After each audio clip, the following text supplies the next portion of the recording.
ketika suatu hari Nabi keluar, Nabi memandang ke langit, Nabi nampak melihat malaikat Jibril ya, dalam wujud yang asli, yang sayapnya itu menutupi ufuk bumi. Jadi besarnya ya sayap malaikat Jibril. Tapi kok bisa sebesar itu nanti berubah jadi manusia? Wallahu a'lam, kita tidak tahu makhluk Allah bernama malaikat ini. Bismillahirrahmanirrahim. Assalamualaikum warahmatullahi wabarakatuh. Alhamdulillahirabbil alamin. Nahmaduhu wa nasta'inuhu wa nastaghfiruhu wa nastahdihi wa na'udzu billahi min shururi anfusina wa min sayyiati a'malina. May yahdihillahu fala mudilla lahu wa may yudlil fala hadiya lahu. Asyhadu an la ilaha illallah wahdahu la syarika lah wa asyhadu anna Muhammadan abduhu wa rasuluh.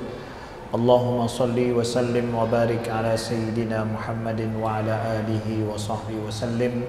Subhanaka la ilma lana illa ma 'allamtana innaka antal alimul hakim. Allahumma 'allimna ma yanfa'una wanfa'na bima 'allamtana wa zidna ilma. Rabbana innana amanna faghfir lana dhunubana wa qina 'adzaban nar. In uridu illa al-islaha mastata'tu wa ma taufiqi illa billah, amma ba'du. Hadirin saudaraku seiman dan seakidah yang Allah muliakan, kawan-kawan semuanya yang telah berhadir di Masjid Al-Ma'mur, Lamprit, Kota Banda Aceh yang dimuliakan Allah. Kenapa kita beriman dengan malaikat dan kita perbincangkan masalah malaikat? Beriman kepada malaikat adalah salah satu daripada rukun iman yang 6, yang seseorang itu tidak akan dianggap beriman kalau dia tidak yakin seyakin-yakinnya tentang malaikat. Tapi dalam kehidupan kita, porsi kita bicara tentang malaikat itu lebih sedikit dari porsi bicara tentang setan. Betul ya? Merasakan gak ya? Kita merasakan gak? Mana lebih banyak dengar setan dengan dengar malaikat? Banyak dengar setan ya. Lebih banyak mendengar tentang masalah setan dalam hidup daripada malaikat. Sedangkan setan itu bukan rukun iman. Artinya bahwa bukan masuk rukun. Walaupun kita beriman setan itu ada, wajib beriman setan itu ada. Tapi malaikat masuk rukun iman yang harus kita imani. Tapi narasi malaikat itu lebih sedikit dalam hidup kita daripada narasi syaitan. Nah, jadi bukan salah, tapi harus proporsional ya. Makanya kita ingin bicara tentang masalah iman kepada malaikat dan nanti bagaimana hubungannya ini dalam kehidupan kita yang praktis, yang sifatnya adalah memberi impact baik dalam kehidupan kita. Nah, saudaraku yang dimuliakan Allah, Allah berfirman dalam surat Al-Baqarah ayat 285. A'udzubillahi minasyaitonirrajim. Bismillahirrahmanirrahim. Amana ar-rasulu bima unzila ilaihi min rabbihi wal mu'minun kullun amana billahi wa malaikatihi wa kutubihi wa rusulihi la nufarriqu baina ahadin min rusulihi wa qalu sami'na wa ata'na ghufranaka rabbana wa ilaikal masir ya. Jadi Allah paparkan tentang masalah orang-orang yang beriman itu, Rasul itu beriman dan orang-orang mukmin beriman kepada Allah, malaikat, rasul-rasulnya dan juga kepada kitab-kitabnya. Jadi Allah menyatakan sendiri bahwa orang rasul, nabi-nabi dan orang mukmin itu beriman pada Allah dan malaikat dan kitab-kitabnya. Jadi bicara masalah iman kepada malaikat, sudah tidak boleh ada keraguan sedikit pun dalam diri kita bahwa malaikat itu makhluk Allah yang diciptakan Allah, sesuatu yang memang wajib untuk kita imani walau kita tidak pernah berjumpa dengan malaikat itu. Nah, apa yang harus kita imani tentang malaikat ini? Nah, Imam Ar-Razi menyebutkan ada 4 hal yang kita semua dalam beriman kepada malaikat itu kita yakini dan kita imani dengan sebaiknya, kawan-kawannya. Yang pertama adalah kata Imam Ar-Razi dalam tafsir Al-Kabir, kata beliau adalah iman biwujudiha wal bahsu an annaha ruhaniyah mahdah atau jismaniyah atau murakkabah minal qismain. Jadi kita beriman bahwa malaikat itu ada dan kita boleh untuk membahasnya dari sisi bahwa malaikat itu wujudnya seperti apa, apakah jismon seperti makhluk yang lain atau ruhani saja ataupun kedua-duanya. Malaikat itu punya jismon, ya, punya bentuk, ya. Dia makhluk Allah, dia berbentuk. Walau bentuknya asal usul malaikat itu tidak sama dengan asal usul daripada manusia, ya. Jadi boleh kita ingin tahu seperti apa. Dari mana kita mengetahuinya? Ya, kita hanya punya dua sumber yang otentik tentang malaikat, Al-Quran dan Sunnah Nabi SAW. Di luar daripada itu nggak bisa bicara, nggak ada yang bisa ngomong tentang malaikat. Ada yang bilang misalkan saya dapat informasi baru tentang malaikat, itu nggak ada itu. Paling di film mungkin ya, ada film baru tentang malaikat itu mungkin, tapi informasi baru tentang malaikat itu tidak ada. Yang ada saya belum tahu tentang itu ada dalam Al-Quran, itu mungkin, ya. Kemudian adalah sehingga disebutkan oleh para ulama bahwa malaikat itu adalah alimun aqilun mafturun ala ta'atillah, la yatawallad wa la yatakathar, la ya'kul wa la yashrab, makhlukun min nur. Jadi kita ingin karakter malaikat yang ingin kita imani itu apa? Malaikat itu adalah dia alamun aqil, dia adalah makhluk yang berakal, diciptakan Allah, yang diciptakan secara fitrahnya untuk taat kepada Allah. Dia tidak beranak dan tidak berkembang biak dan tidak makan, tidak minum, dan tercipta dari cahaya. Nah, jadi kalau mau tahu secara ringkasnya malaikat itu karakter ataupun asal usul malaikat seperti apa, dia adalah makhluk yang mengetahui, alim dan berpikir lagi, ya. Dia taat kepada Allah dan memang diciptakan untuk taat kepada Allah tanpa dosa sedikit pun, ya. Tidak punya anak dan tidak berkembang biak dan dia tidak makan dan tidak minum, ya. Akan ada banyak ayat-ayat dalam Al-Quran menceritakan malaikat yang tidak makan dan tidak minum, dan asal usulnya diciptakan daripada cahaya. Kemudian kita wajib mengimani malaikat juga bahwa annahum ma'sumuna mutahharun, ya. Bahwa malaikat itu maksum, ya. Malaikat itu, saudaraku, maksum. Dia itu tidak berdosa karena dia tidak punya nafsu, tidak diciptakan oleh Allah punya nafsu, tidak ada nafsu makan, tidak ada nafsu minum, ya. Nggak ada nafsu makan, nafsu minum, sakit dong Ustaz. Itu kita nggak ada nafsu makan, nafsu minum, sakit. Tapi malaikat memang dari awal tidak punya nafsu itu, tidak ada nafsu syahwat juga, maka dia tidak perlu kepada wanita, tidak perlu kepada laki-laki. Dia karena memang tidak memiliki jenis biologis seperti kita, laki-laki dan perempuan, ya. Jadi maksum, ya. Maksum, tidak berdosa, ya. Sebagaimana Allah Subhanahu wa taala berfirman, yakhafuna rabbahum min fawqihim wa yaf'aluna ma yu'marun, ya.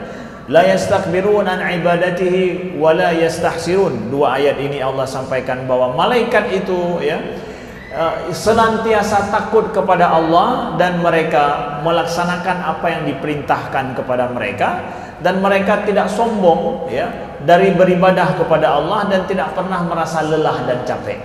Kita manusia punya nafsu makan, nafsu syahwat, ya, kemudian merasa lelah dan capek, ya. Malaikat tidak demikian, saudaraku, ya. Itu makhluk yang betul-betul berbeda daripada kita, diciptakan oleh Allah Subhanahu wa taala. Nah, kita yakini malaikat itu maksum, ya. Lalu kita yakini juga yang ketiga, kata Imam Ar-Razi, annahum wasaid bainallah wa bainal bashar. Malaikat itu menjadi perantara antara Allah dengan manusia. Kita mengimani malaikat itu jadi untuk apa? Di antara malaikat itu dijadikan oleh Allah perantara antara kita dengan Allah. Ada wasaid, jadi media, perantara antara kita dengan Allah. Jadi Allah menakdirkan wahyunya itu turun kepada manusia melalui nabinya itu dengan diutus malaikat. Malaikat Jibril yang menurunkan wahyu, ditugaskan oleh Allah. Jibril salah satu daripada malaikat, ya. Salah satu daripada malaikat yang ditugaskan Allah untuk menurunkan wahyu kepada nabi-nabi dan nabi menyampaikannya kepada manusia. Pertanyaannya, apakah Allah nggak mampu langsung untuk memberikan wahyu itu kepada nabi-nabinya? Mampu. Kenapa tidak? Allah tidak lemah dari suatu apapun. Allah Maha Kuasa atas segala sesuatu apapun. Kalau begitu, kenapa harus ada malaikat? Kok nggak langsung aja? Kenapa harus ada perantara? Ya kita sah-sah saja kalau kita mau berpikir seperti itu. Kita ketika dikatakan bahwa malaikat itu perantara di dalam hal ini, ya, menjadi perantara antara kita dengan Allah, antara Allah dengan kita, bukan bermakna Allah nggak mampu menjadikan lebih daripada itu atau langsung saja tanpa ada perantara, enggak. Tetapi sudah ditakdirkan oleh Allah, hikmahnya kembali kepada kita manusia paling kurang, bukan kembali kepada Allah. Hikmahnya kembali kepada kita. Yang pertama kata para ulama adalah kenapa harus ada malaikat yang nanti mencatat amal kebaikan kita? Memangnya Allah tidak tahu? Allah tahu kok. Ya, tanpa dicatat oleh malaikat pun Allah tahu. Begitu juga ada malaikat yang misalkan mengatur rizki dan hujan kepada manusia. Emangnya Allah nggak bisa kasih langsung? Boleh, bisa. Kenapa tidak? Allah sanggup, Maha Kuasa atas itu. Ya. Allah ingin menampakkan kepada manusia akan kebesaran ciptaannya. Ya. Allah juga ingin menampakkan kepada manusia ada makhluk yang lebih baik dari sisi taatnya lebih daripada kita. Allah ingin jadikan makhluk itu, ya, dan makhluk itu berhubungan dengan kita dalam hidup. Ya, berhubungan dengan kita. Makhluk itu bukan makhluk bernama malaikat itu bukan hidup masa Nabi Muhammad. Sekarang nggak ada Nabi Muhammad, nggak ada lagi malaikat. Enggak. Dia malaikat itu bersama dengan kita secara terus-menerus. Kita akan lihat pada pembahasan nantinya tentang masalah bagaimana interaksi malaikat dengan manusia secara langsung dan hari demi hari. Ya, hari demi hari interaksinya. Ya. Nah, jadi itu saudaraku yang dimuliakan Allah. Allah menakdirkan demikian sehingga manusia nantinya, ya, sehebat-hebat manusia, ya, dari sisi taat ada malaikat yang lebih hebat. Sejahat-jahat manusia ada iblis yang lebih jahat. Jadi manusia ini antara tengah-tengah itu, ya. Baik kali masih ada malaikat, ya, atau jahat kali masih ada iblis dan syaitan di sana. Ya, kita tengah-tengah itulah, ya. Mau berkawan dengan malaikat atau berkawan dengan iblis, masing-masing cari jalan sendiri-sendirilah. Nah, gitu ya. Dapat kawan iblis, ya, dapat kawan iblis terus bersama iblis, atau mau taubat. Nah, maka ada sistem taubatnya nantinya. Itulah yang perlu kepada petunjuk dari Allah Subhanahu wa taala. Kemudian yang keempat kata Imam Ar-Razi bahwa anna kutuballah al-munazzalah innama wasalat ilal anbiya biwasitatil malaikah. Kita wajib mengimani bahwa semua kitab-kitab yang diturunkan oleh Allah yang wajib kita imani itu sampai kepada kita itu diturunkan melalui malaikat oleh Allah Subhanahu wa taala. Malaikat Jibril yang diutus untuk itu dan wajib kita imani akan itu, dan Allah sebutkan dalam Al-Qur'an dan banyak ayat-ayatnya. Nah, setelah itu kita lihat saudaraku yang dimuliakan Allah, ya. Kita sampaikan tadi bahwa malaikat itu tidak punya nafsu, malaikat itu tidak makan, tidak minum, dan tidak berkembang biak, ya. Inilah yang kemudian Allah sampaikan bahwa ada keyakinan orang jahiliyah dulu tentang malaikat. Jadi orang jahiliyah ada keyakinan juga malaikat itu ada, tapi nggak sempurna keyakinan mereka dan salah. Di antaranya apa? Mereka meyakini bahwa malaikat itu adalah gadis-gadisnya Tuhan. Artinya bahwa punya jenis kelaminnya perempuan. Ya, Allah sebutkan dalam surat Az-Zukhruf misalkan, waja'alul malaikata alladzina hum ibadur rahman, ya, inatha asyahidu khalqahum sanaktubu syahadatuhum wa yus'alun, ya. Jadi mereka meyakini dan menjadikan malaikat-malaikat itu yang merupakan ibadur rahman, itu adalah hamba-hamba Allah yang maha penyayang. Inatha, mereka meyakini adalah perempuan, ya, maka dia sampai ke dalam pemikiran orang barat, malaikat itu, ya, digambarkan itu seperti seorang gadis yang punya sayap yang sangat cantik. Itu adalah jahiliyah itu, ya. Sebuah image jahiliyah tentang malaikat yang dibantah oleh Allah dalam Al-Quran. Makanya kata para ulama, karena Allah telah membantah ini, maka siapa yang meyakini hari ini malaikat itu perempuan, dia kafir. Jadi kafir. Malaikat itu perempuan, dia yakini begitu, itu bisa jadi kafir. Sedangkan kalau dia meyakini malaikat itu laki-laki, gimana itu? Dia fasik, tidak langsung dikafirkan karena ayatnya tidak, tapi itu lazimnya. Kalau bukan perempuan, ya bukan pula laki-laki, karena dia pun tidak punya jenis kelamin. Jadi kita tidak meyakini demikian. Jadi malaikat itu bukan laki-laki, bukan pula perempuan. Karena apa? Memang tidak punya jenis kelamin. Yang bahaya manusia tapi tidak jelas jenis kelamin. Nah, ini bahaya ini. Jangan pula diseret pula nanti, wah bagus juga ini yang nggak punya jenis kelamin, malaikat dong ya, yang nggak jelas. Enggak, malaikat itu bukan jenis manusia, ya. Tapi yang bahaya dan parah, ya, itu apa? Manusia tapi nggak jelas.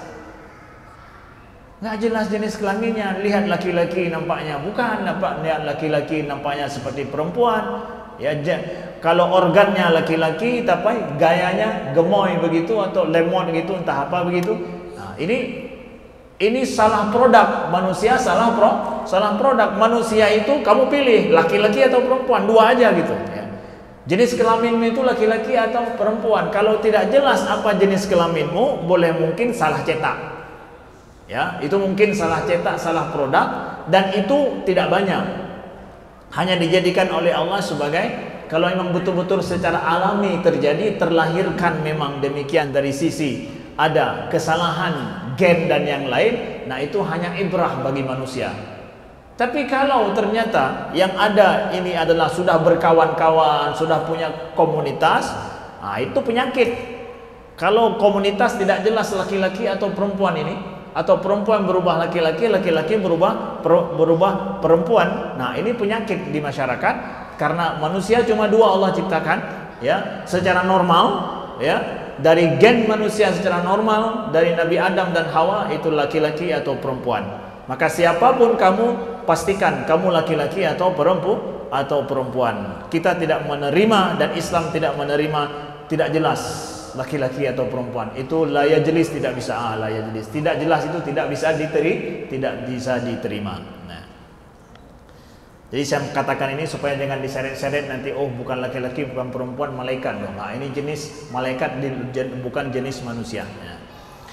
Kemudian saudaraku yang dimuliakan Allah, malaikat juga ya perlu kita yakini. Malaikat itu dia bisa untuk yatasyakkal malaikah mutafawitah, dan dia bahwa malaikat itu bisa berubah bentuk dia ke dalam wujud seperti wujud manusia, ya. Malaikat itu bisa berubah bentuk dalam wujud manusia, boleh, ya. Dengan izin Allah manusia bisa berubah bentuk, dan itu kita dapatkan dalam ayat-ayat Al-Qur'an, ya. Allah menceritakan tentang malaikat itu yang berubah bentuk kepada manusia, dan juga dalam hadis Nabi. Sangat terkenal hadis tentang datangnya Jibril menjumpai Nabi sallallahu alaihi wasallam, ya, menanyakan mal iman, mal Islam, mal ihsan, tentang hadis Jibril. Bahkan terkenal hadis Jibril, kawan-kawan yang belajar hadis, ya. Dalam kitab Arba'in Imam Nawawi, ya, di awal sudah dijelaskan tentang hadis Jibril. Apa itu hadis Jibril? Itulah nanti pelajari bagaimana Jibril datang menanyakan iman dan Islam kepada Nabi sallallahu alaihi wasallam dengan wajah seperti salah seorang sahabat Nabi yang sangat ganteng, tapi nampaknya sangat necis dan tidak nampak sedang lelah, tidak capek, orangnya segar, wajahnya segar, padahal dia tidak ada yang kenal dia di antara para sahabat. Nah, sampai Nabi mengatakan bahwa Jibril atakum, ya, yu'allimukum amradinakum, itulah Jibril datang untuk mengajarkan kepada kalian tentang agama kalian. Begitu juga, ya, dalam Al-Quran Allah sebutkan bahwa Jibril itu para malaikat itu pernah datang, ya, menjumpai Nabi Ibrahim, ya, menjumpai Nabi Ibrahim dalam wujud, ya, seorang tamu, yaitu manusia biasa, ya, manusia biasa. Kemudian datang Nabi Ibrahim menghidangkan makanan, yaitu anak sapi yang masih sangat kecil, artinya bahwa yang sangat empuk ya, dihidangkan ya. Kemudian ternyata malaikat ini yang datang kepada Nabi Ibrahim. Nabi Ibrahim tidak tahu itu malaikat. Memang manusia habis bentuknya, tapi diam saja, tidak makan, tidak berkutik, sehingga Nabi Ibrahim faujasa min khifah. Jadi sampai akhirnya takut. Nabi Ibrahim bersama dengan istri beliau khawatir, takut. Ini orang udah dikasih makan kok nggak makan, ya. Diam saja, nggak ada ngomong-ngomong ya. Diam aja, tidak ada makan, mau apanya, tapi nampaknya orang baik-baik ya.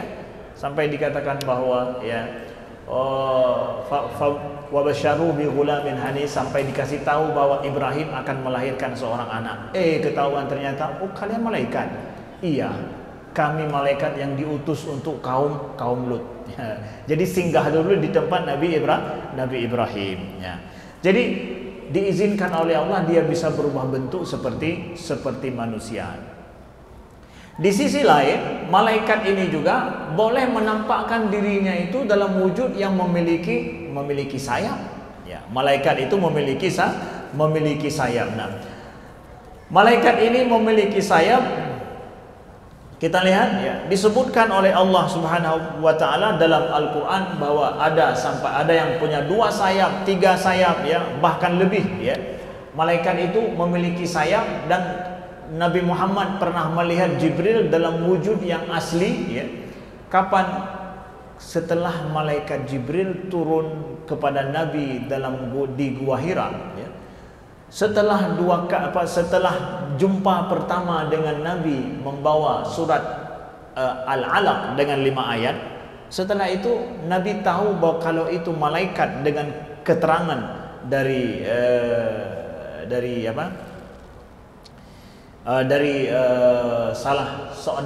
istri beliau, daripada Khadijah yang menanyakan kepada pamannya.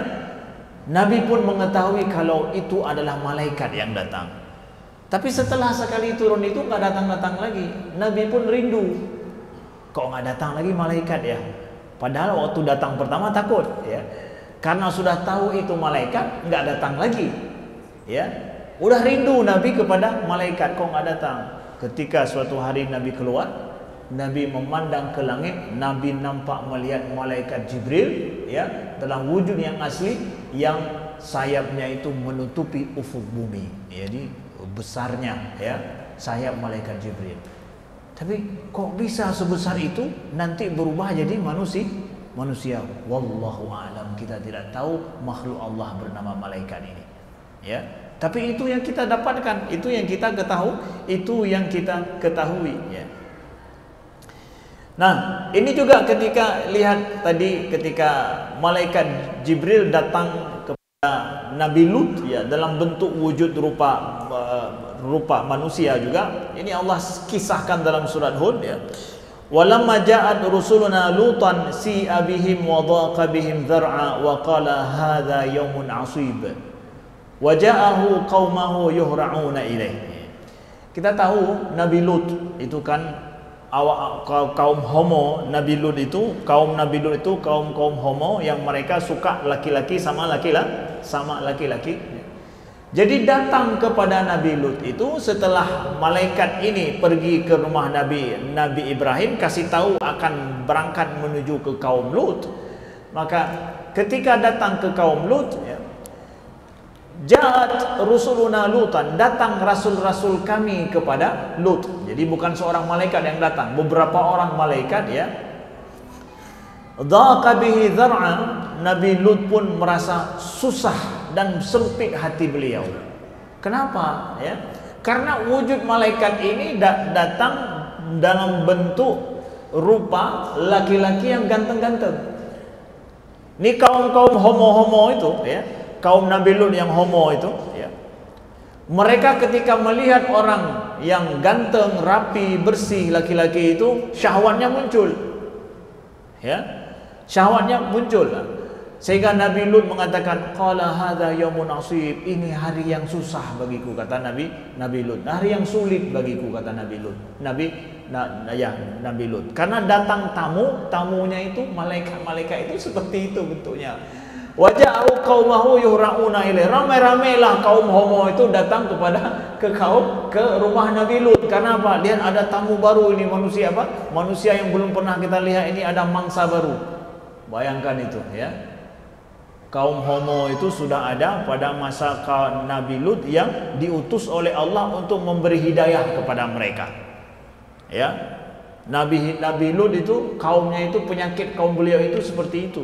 Makanya hari ini nggak usahlah ajarin kita mengatakan bahwa ini hak asasi manusia, yang laki-laki suka sama laki-laki, perempuan suka sama perempuan. Ini memang sudah ada masa dulu, ada, tapi itu penyakit. Ya? Maka kalau hari ini ada, mari ayo kita bacakan Al-Quran bersama-sama ya. Ya, ini penyakit kita obati, kita ruqyah bersama-sama ya. Kalau memang ada kaum-kaum yang seperti ini, baik di kota Banda Aceh atau dimanapun, jadi perlu dilaporkan supaya apa? Supaya kita rajah. Ya, menyana obat berarti terajah. Ya, saudaraku yang dimuliakan Allah, ini penyakit tidak bisa ditolerir. Ya, kalau ada kaum Nabi Lut masih ada, kita tidak mau seperti itu. Karena diutus Nabi Lut itu terhadap kaum-kaum yang seperti itu, berarti itu tidak benar. Itu adalah suatu hal penyimpangan daripada naluri manusia.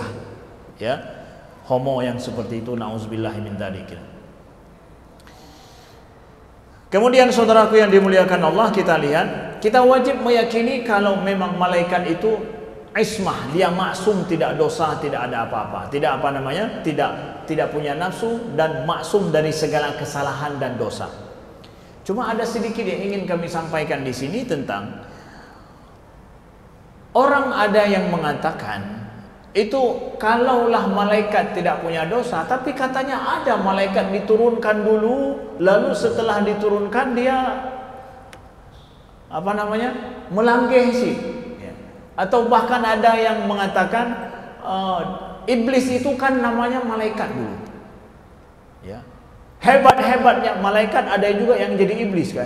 Katanya begitu. Kok bisa? Kan disuruh sujud. Malaikat-malaikat itu disuruh sujud kepada Adam, tapi yang nggak sujud siapa? Iblis. Ya, jadi iblis itu asal usulnya adalah malaikat. Bahkan ada yang bilang iblis itu adalah kepalanya malaikat dulu. Nah, jadi terserahlah apa-apa perbincangan seperti itu. Kita ingin mengatakan di sini, ketika kita mengimani bahwa malaikat itu maksum, berarti yang namanya malaikat apa saja asal usulnya malaikat nggak mungkin berubah menjadi yang membantah atau membangkang terhadap perintah Allah.